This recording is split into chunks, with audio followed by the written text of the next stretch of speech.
Welcome to another pre-draft press conference. As you guys will surely reference, we didn't get any new information. We don't expect to vary from that.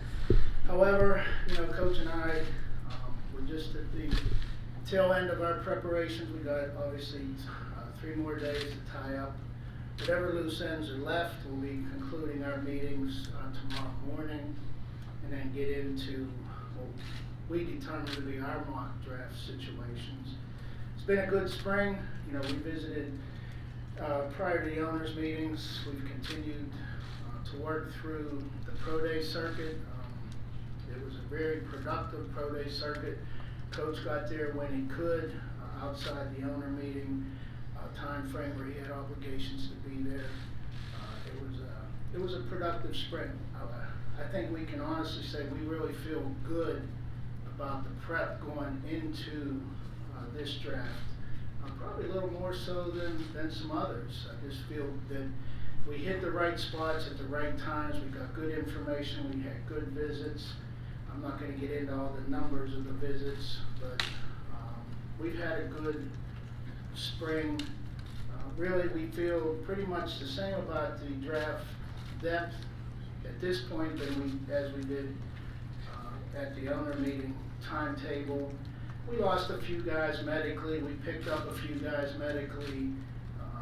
Further character checks will always be ongoing. That type of information comes to us continuously, and we'll examine everything, the trade up, trade down. We're always open to both.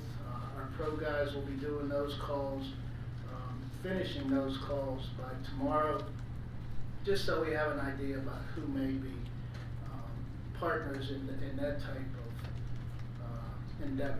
So, Coach, anything to add? Yeah, I second Kevin's sentiment regarding the field. It was a good process for us, myself and the coaches, getting an opportunity to get on the moving train and come alongside Kevin and the scouts in the spring. And probably worth mentioning, it's a good field because we had the totality of the process. And it's been a number of years since we had that. We had, combine and pro days, and we took advantage of all opportunities to gather information and get an eye on these guys. It just helps with establishing the board and having an understanding of who these guys are and how it all fits. So it's been a good process for us. I think we still have a little work to do, but there's a great feeling of comfort in that we've acquired necessary information and we have what we need to put the finishing touches on it. Fellas, would you say if you ever spent more time on one position in your pre-draft evaluation, pro days, whatnot, as you have on quarterback this year? Yeah, I think when we look at a position, we look at it as thoroughly as possible. When you had a quarterback like Ben for that many years, and you knew that wasn't going to be a preference high in the draft, you didn't spend as much time with that position because you probably weren't going to entertain it. As I said at those pre-owners meetings session, we did spend more time on that position, and it was necessary, and it was a good process. Again, Senior Bowl, the exposure that myself and the scouts had during the fall, we scouted with that intent. The seeing games live, the Senior Bowl, the pro days, the visits, all that was just trying to wrap it up. But we would usually do that at all other positions, more specific to the ones that you might be zeroing in on. Guys, if you have a question similar to the Tuesday press conferences, Angela and Makai are here for a microphone so everyone can hear it. So if you have questions, go ahead and raise your hand. They'll come to you. Coach, when you're looking at quarterback position now, obviously with the tragedy that happened with Haskins, does that affect your decision, you and Kevin, going in, whether you're going to draft QB maybe a little bit higher in the draft? In regards to Dwayne, our energies have been on paying proper respects and supporting his family. We haven't approached it from a business decision or business decision-making standpoint. We just feel like that's the appropriate mindset for us to have as we sit here today. Yeah, Mike, can you just talk about what moves you have done since free agency and maybe how that will play into what you are going to do in the draft? How so? What do you mean? Just the players you've added, the positions you know. Yeah, our goal always is to, address all needs, and so that we can kind of let the field come to us in the draft, and we feel comfortable that we have quality, capable guys at each and every position, and that's what we desire, and that way we can go into the draft and not feel undue pressure in terms of reaching positionally, et cetera. And so we had a very productive free agency period. We're excited about the guys that we were able to acquire. Obviously just beginning to get to know them as professionals and football players, but in terms of how we acquire talent, free agency and then the draft, we think that free agency has really set us up nicely to have a good draft. Kevin or Mike, have you guys changed your best available philosophy over the years to more best available for need, or is it still the best guy out there on your board? We always have approached it the same way. When free agency began, obviously that creates some situations where you try to fill in certain holes through that period. As Coach mentioned, we thought we did some of that.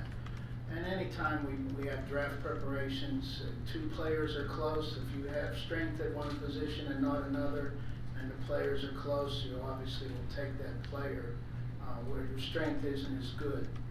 Again, you'll make a huge mistake if you reach down low in your developments and on your boards for players that aren't quite as good, because what looks like a position need at a certain time can change instantly, and we have to recognize that and just try to take the best players available if it's not close.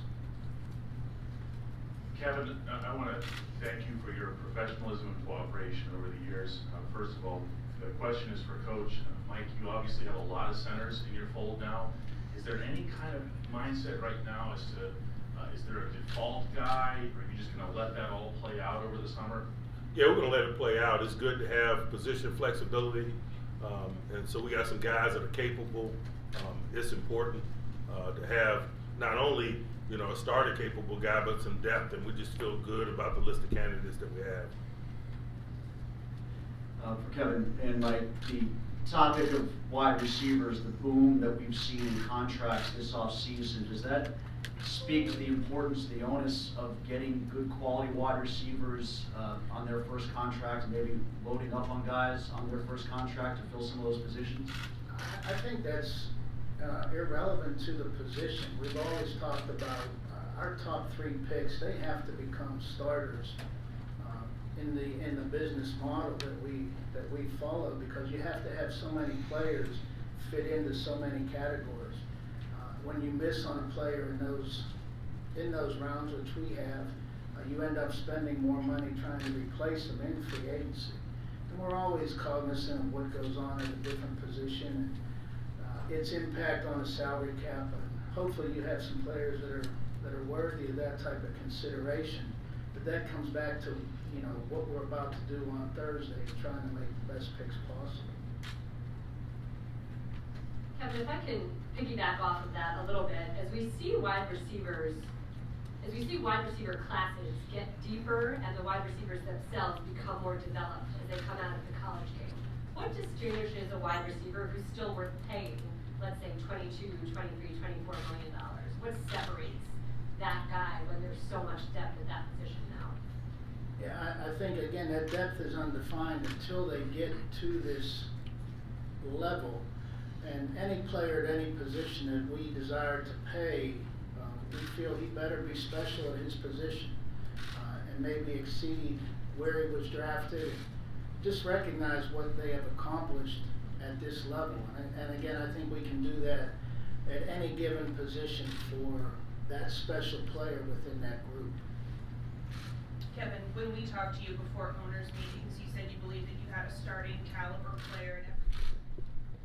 Mike or Kevin, when it comes to the running back depth, what's the expectations for Benny and Anthony McFarland this season, and what's the level of desire to add to that group behind Najee? Both capable young guys. Their resumes speak for themselves. Benny has been capable as a backup runner, has been capable as a teamer. McFarland less so, less availability there. But they'll define their roles with how they perform, and obviously how they perform against competition that's here and maybe competition that's not here. Mike, you talked about how at Georgia's Pro Day about how you guys didn't expect Jordan Davis to be around long enough for you guys to get him at 20. What is the expectation of, when you look at this class, of you guys being able to get a dynamic defensive playmaker if you stayed home at 20 versus if you would need to trade up to get a player like that this year? You know, we always talk about not speculating what others are going to do because it's fruitless, if you will. And so we'll put together our board here in the next 24 to 48 hours in totality. And as they come off, and we'll see what's available to us, and we'll ponder some of those possibilities, staying put, moving up, moving down, etc. But we just like our process, and we focus our energies on what it is that we do, and less so about the potential of what others might do. Mike, any further clarity on Stephon Tuitt? No updates, but he's doing well. Voluntary workouts, anything like that? No updates. And Kevin, have you allowed yourself to smell the roses? No, not at all, honestly. Just to echo Coach's comments, listen, it's been a great process to work with Coach. You don't take those things for granted. He loves this part of the process, and that's always makes it an easier endeavor. It's fun to be out and watch him interact with these young men and their family. The respect that he commands on the road it's very impressive. And the information that he comes away with that I might have missed is very helpful. And it's been a nice, great working relationship, but it's more than that. You share the highs, you share the lows. It's been great, but quite honestly, we haven't had the time to think about that. I think that time will come whenever it comes, but right now we gotta get this thing right, and that's what we're focused on. Mike, you mentioned enjoying the totality of the process that you guys have had this year. After having to do virtual visits the last couple years and now coming back from kind of that in-person hiatus, have you guys changed anything about the process or the way that you do in-person visits, added anything or tweaked that at all? I think that, you know, we're not resistant to change, but we don't change for the sake of changing. And like in a lot of circumstances, I think the pandemic has taught us some valuable lessons. I think that there's, you know, a lot of information to be gleaned from Zoom meetings, and so that's become a component of some of the things that we do. And just because you have 30 visits, in-person visits, you don't necessarily have to utilize them. And so that's kind of the evolution from a mentality standpoint that we've gone through based on what's transpired. Coach Tomlin, you're obviously unbelievably thorough in general in your process, but having had the 7 quarterbacks here, did any of them change your mind in any way? Was there anything learned in having them in your building beyond your exposure to them out at their buildings? You know, I don't know that we established a strong enough opinion regarding anything to say that something changed our mind. I think at the outset, we formulated a plan to have as many interactions with these guys as we could in an effort to gain a complete understanding of who they are as people and as players. And so at the very beginning, there was an anticipation that we would, you know, have some interactions in Mobile. We would have some interactions in Indy. We would travel to their, you know, to their university cities and have that interaction centered around their pro day. And then we, you know, also had planned to bring them in. And so I don't know that I was formulating enough of an opinion at any point in the process because I had an understanding of what we intended to do from a totality standpoint. Kevin, you mentioned earlier that you're willing to trade up, trade down. Past drafts, how many of those moments have come that have never come to fruition in terms of maybe you guys have tried to move up and it didn't facilitate that way, or teams wanting to move up to your spot and you neglected that? Does that happen often? Yeah, that's a lot to try to recall. When we go into it, we will have touched base with every team above us, below us. Hey, they're interested in moving up. They're interested in coming out. We'll guesstimate what it'll cost to move from 20 to 7, from 20 back down to 32. And you're always making those assessments. But, you know, we can always go back and say, you know, what we gave up for Troy, 3 and a 6 to move up more spots than we gave up to move for Santonio. We gave up a 3 and a 4, and I forget how many spots we moved, maybe 4. But in both of those endeavors, both those moves helped us win the Super Bowl.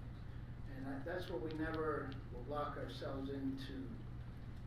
You know, they got the draft charts with the numbers, and this is a good deal and not a good deal. I think you can determine all that only after the fact.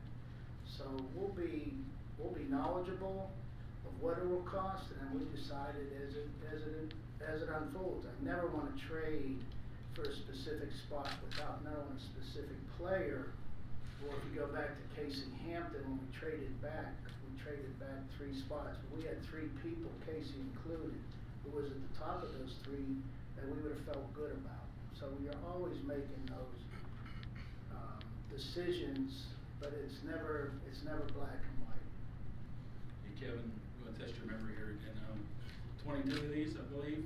Is there any of them where you look at now and say, yeah, we got that one right, or that was my favorite of any of the drafts? Not really. I mean, again, obviously, the ones that helped you win Super Bowls, those, but I can't say which part of which one, because different guys came out of different drafts. I mean, Brett Kiesel was a 7th rounder, Keith Miller was a 1st, so I can't really say there's one specific one. There's too many to look back on. And maybe there's not enough to look back on too, because you know, Coach and I are never going to be satisfied with what our results were or are to this point. So I hope this one's the best one. Hey guys, sorry Kevin back here. You know, when you talk, every first round pick carries pressure that comes with it. Quarterback, to a far greater degree, you got a guy in your building now who was the number 2 overall pick. It didn't work out in his first spot for whatever reason. When you're evaluating quarterbacks, how much of a sense do you really get whether they can handle that added layer of pressure? Do you guys maybe just trust your gut when you're looking at guys in that position? Man, it's comprehensive. I mean, myself and the scouts, we got to see all these quarterbacks live, at least 2, sometimes 3, sometimes 7 times. We've seen them live, so you try to judge that based on how they appear in a game, in a stadium, on the sidelines, talking to their teammates, talking to their coaches. We follow that up with those individual interviews, and Coach and his staff will ask them certain questions, and I'll let Coach address that as to how are you going to handle this. You're coming from a small media market. Pittsburgh is a small town, but this is a big football environment. How do you anticipate this? Some of these guys have never been this far east. That was kind of enlightening, but I'll let Coach kind of follow up on that. You know, I think that's why we, laid out such a comprehensive process in an effort to gather as much information and get to know these guys as well as we could, because some of the things that you suggest are not football related, but are personality related. Some people are introverted, extroverted, and settings such as this are draining for them, etc. And so for us, it was getting to know them as players, but just as significant a component of it, particularly as it pertains to some of the things that you suggest, was getting to know them as young people as well.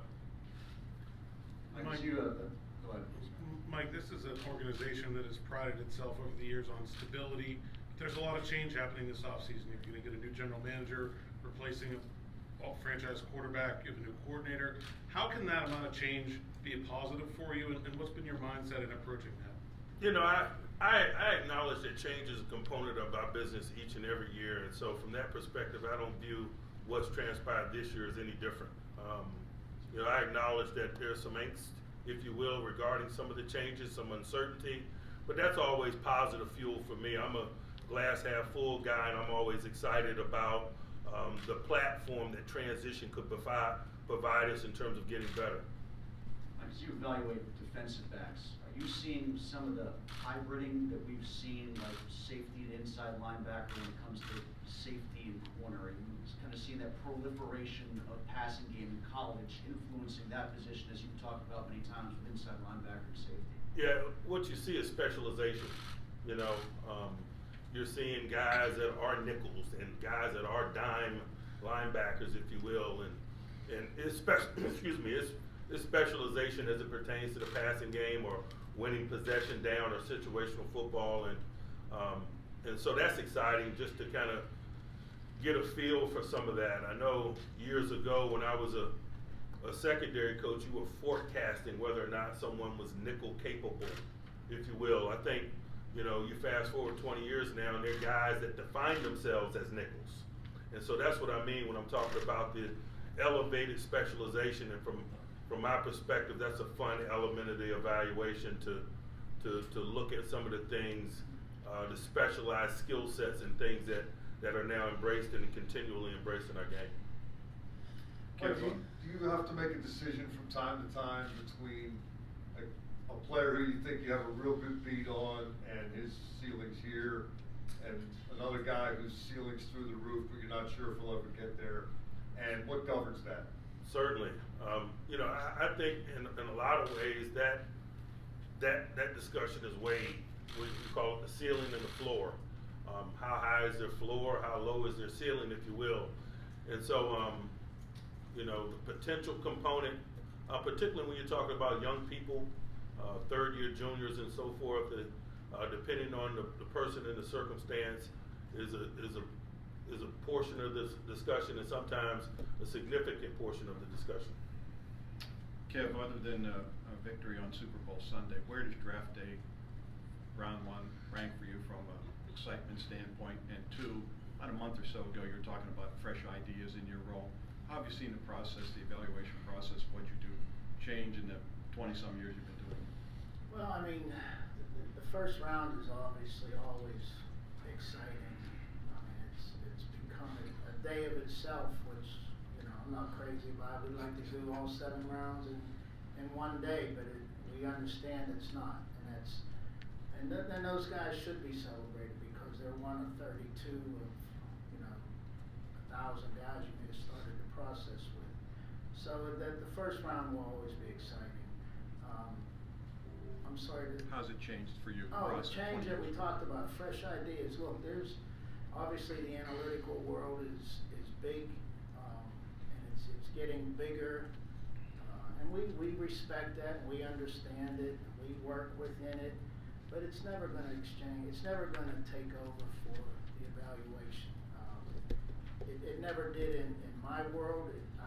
Coach understands it, respects it. You know, we acknowledge the analytics side more so in the pro side of things when you're comparing apples to apples. Our friends in the baseball world pointed that out to us. You know, and the amateur scouting for them, they can't really use the analytics because they're comparing high school, junior college, minor league players, whatever. And we're the same way. Yeah, we'll acknowledge that this guy has a certain percentage of a catch, run after the catch, and so on and so forth. But who'd he do it against on what Saturday?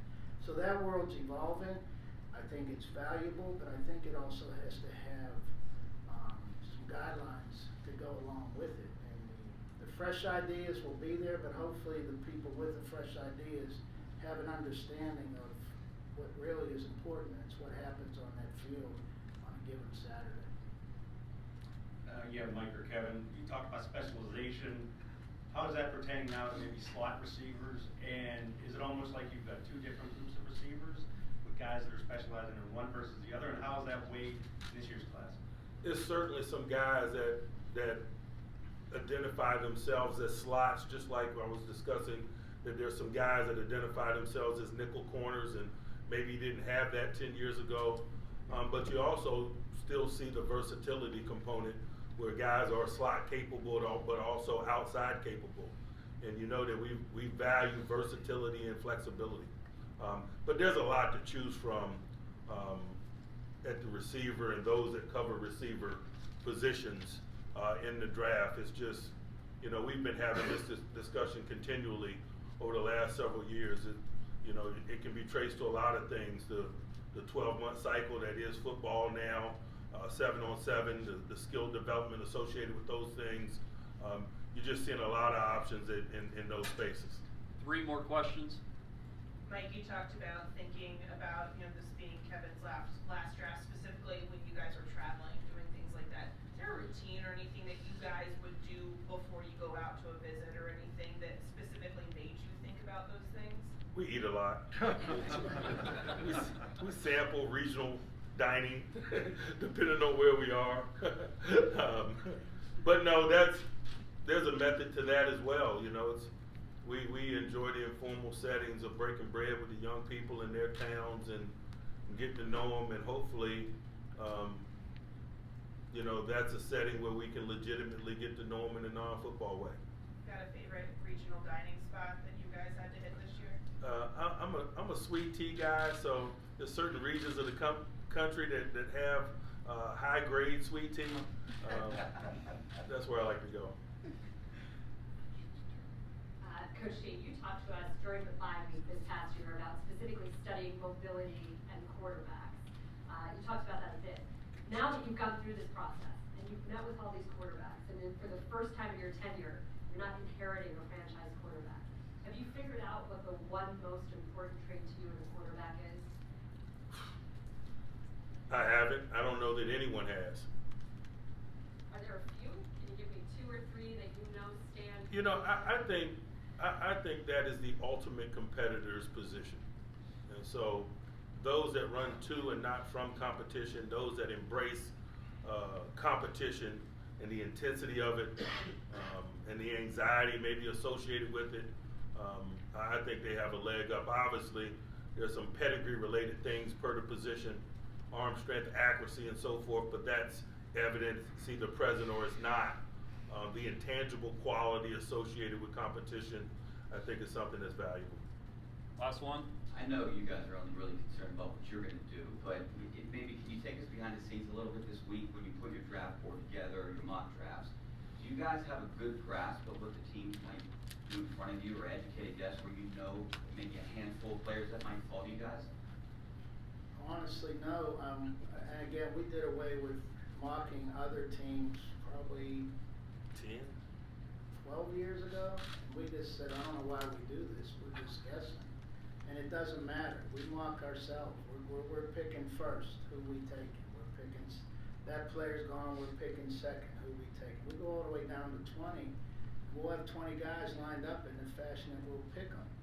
And then we would decide if we want to trade up or trade down. And that's based on that earlier question.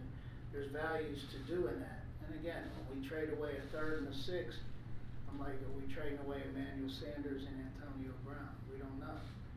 But we always try to put a player to that scenario. So no, we don't concern ourselves with anybody else but ourselves. And I know there's 20 players.